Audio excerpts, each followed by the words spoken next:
नमस्कार, मी लतिका। आज मी तुम्हाला फ्रेश वाटाण्यापासून झटपट अशी एक रेसिपी बनवून दाखवणार आहे। रेसिपी बघितली की लाईक आणि कमेंट करायला विसरू नका। तर 250 ग्रॅम बघा, ही 250 ते 300 ग्रॅम मी वाटाणे आणले होते। ते सोलून बघा एक वाटी भरून झाले। तुम्ही वाटीच्या मापाने घेतलं तर चालेल। वाटी गच्च भरून फ्रेश वाटाणे आहे ते। पाणी ठेवले बघा गरम करायला आणि पाणी चांगलं गरम झालेलं आहे। त्यात आपल्याला हे वाटाणे टाकून घ्यायचे आहेत आणि ह्या वाटाण्याला एक 5 ते 7 मिनिट आपल्याला बारीक गॅसवर चांगलं शिजवून घ्यायचे आहेत। 5 ते 7 मिनिट झालेत बघा, मी चांगलं ह्याला शिजवून घेतलेले आहेत। शिजवून घ्यायचे म्हणजे सॉफ्ट झाले पाहिजे, अशा हाताने दाबले की नाही की दबले गेले पाहिजेत। आता हे मी काय करणार आहे का चाळणीमध्ये काढून घेणार आहे।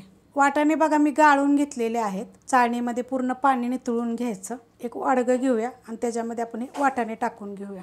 आता वाटाण्याला काय करायचे माहिती आहे का, असं काय तुमच्याकडे ठोंबा वगैरे असलं तर असं दाबायचं, कसे चपटे करायचे त्यांना असं। आता तुम्ही मला एक प्रश्न विचाराल की फ्रोझन घेऊ का, तर नाही, फ्रेशच वाटाणे घ्या, पण असे शिजले पाहिजेत बघा एकदम। पण जास्त असे गाळ नाहीत शिजवायचे, कारण हे दिसत असेल तुम्हाला मोठे मोठे होते। जर कवळे असले तर एक 5 मिनिटाच्या आतच होऊन जाते। आता हे मी सगळं करून घेते, अशा पद्धतीने करून घ्यायच्यात बघा। आता तुम्ही कशानं करू शकता, ग्लासानं वगैरे सुद्धा दाबलं तर दबल, पण अजिबात ह्यामध्ये अक्का नाही राहिला पाहिजे। असे सगळे असे झाले पाहिजे। आणि एकदम बी तुम्ही सांगाल की बारीक केले तरी चालेल का, तर नाही, अशाच पद्धतीने केलं की नाही की चव छान येते बघा। तुम्हाला मी तेवढ्यासाठी बघा मी असं हातावर पण दाखवते, सगळे माझे फुटले गेलेले आहेत।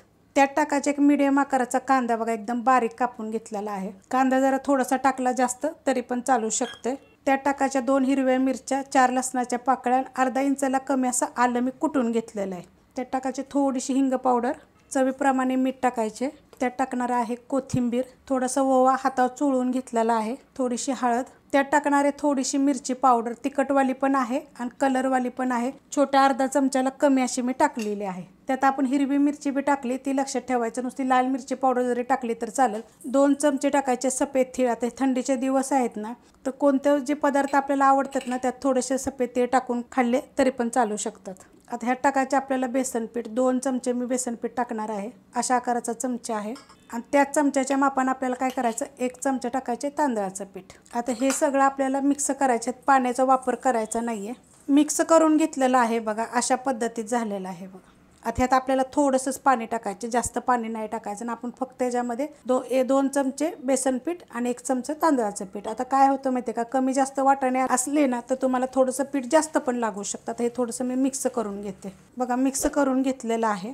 आता त्यात टाकणार आहे बघा धने आणि जिरे, मी 1 चमचा घेतले होते, असं दरदर कुटून घेतलेलं आहे। ह्यानं काय होतं माहिती आहे का, चव छान येते, म्हणून दरदर कुटायचं, जास्त बारीक नाही। तर हे मी कालवून घेते। मिक्स करून घेतले बघा धने जिरे टाकल्यानंतर, आणि दरदरे टाकायचे बरं का। आता काय करायचं माहिती आहे का, असं पकडायचे पातळ, जास्त जाड करायचं नाही आपल्याला आणि गोल पण करायचं नाही। ह्याच्या अगोदर बघा मी वाटाणे भजे टाकलेले, वाटाण्याचे मी कबाब टाकलेले।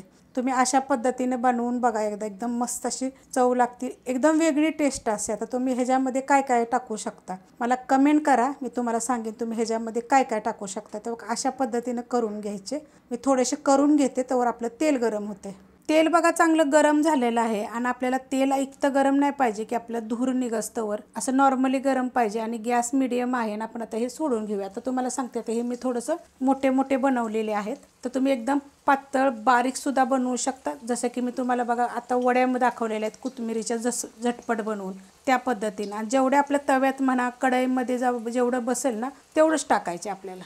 तुम्हाला दाखवते किती बारीक करू शकतो बघा। हे असा गोळा घेऊन देऊ का, हे असं छोटे छोटे पण पातळ करायचे बरं का, जास्त जाड नाहीत करायचे। आणि बाकीच्या जर रेसिपी तुम्हाला जर ह्याच्या वाटाण्याच्या, वल्या वाटाण्याच्या जर पाहिजे असले ना, तर तुम्ही कमेंट करा, त्या पण रेसिपीची लिंक मी तुम्हाला देते। पुष्कळ वेगवेगळ्या पद्धतीने मी रेसिपी पहिल्या पण अपलोड केल्या, इतक्या छोट्या, ह्याच्यापेक्षा पण छोट्या तुम्ही करू शकता। बनवून ठेवायच्या, जेव्हा वाटेल तेव्हा थोड्याशा गरम करून खाल्ल्या तरी चालेल। आता ह्याला लगेच हलवायचं नाही, गॅस आहे मीडियम, 1-2 मिनिटांना आपण ह्याला हलवूया बघा। आता हे भाजायला लागले की नाही, हे आपोआप सुद्धा वर येतात, मग असं हलवायचं। तर हे आपण एका साईडला लावले तर खाली सरकून आलेले आहेत। आता पलटी करायचं बघा, आणि एकदम कडक क्रिस्पी भाजून घ्यायच्यात बरं, एकदम कडक होतात। जास्त पिठाचा वापर करायचा नाही, कमीच पीठ टाकायचं ह्याच्यामध्ये।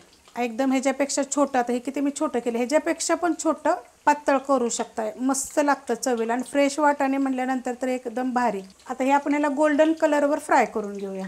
मस्त बघा फ्राय झालेले आहे ते, कलर पण छान असा आलेला आहे, असं दोन्हीकडून पण बघा एकदम क्रिस्पी आणि एकदम कडक। आता हे तुम्ही ना, आपण जेवताना खातो असं पण खाऊ शकता, परत तुम्ही पावामध्ये पण भरून खाऊ शकता। तुमच्याकडे जर हे असेल का नाही लाल चटणी, म्हणजे गोड चटणी, पुदिन्याची चटणी बनवा पातळ, तुम्ही ही टिक्कीसारखं सुद्धा चाट बनवून खाऊ शकता, जसं आपण रगडा पॅटेस वगैरे कसं खातो अशा पद्धतीत. पण अशा पद्धतीत काय काय वेगळं असं मस्त असं करून खायचं बघा. थंडीचे दिवस आहेत आणि अशा भेटतात ना वस्तू तर करायच्या. तर बघा हे एकदम. आणि अजून एक प्रश्न, तुम्ही तेलकट होतं का? बिलकुल तेलकट होत नाही बघा. तर हे तळलेलं आपण काढलेलं आहे. तुम्हाला मी एक लगेच तोडून दाखवते गरममध्येच. आता हे छोटंच तोडून दाखवते बघा. हे बघा, आतपर्यंत एकदम चांगलं भाजलं जातं आणि कुरकुरीत एकदम. फक्त तुम्हाला सांगितलं पीठ जास्त वापरायचं नाही आहे. जसं क्लिअर रेसिपी मी दाखवते कधी पण. रेसिपी आवडली तर लाईक करा, सबस्क्राईब करा, कमेंट करा आणि शेअर बी करा.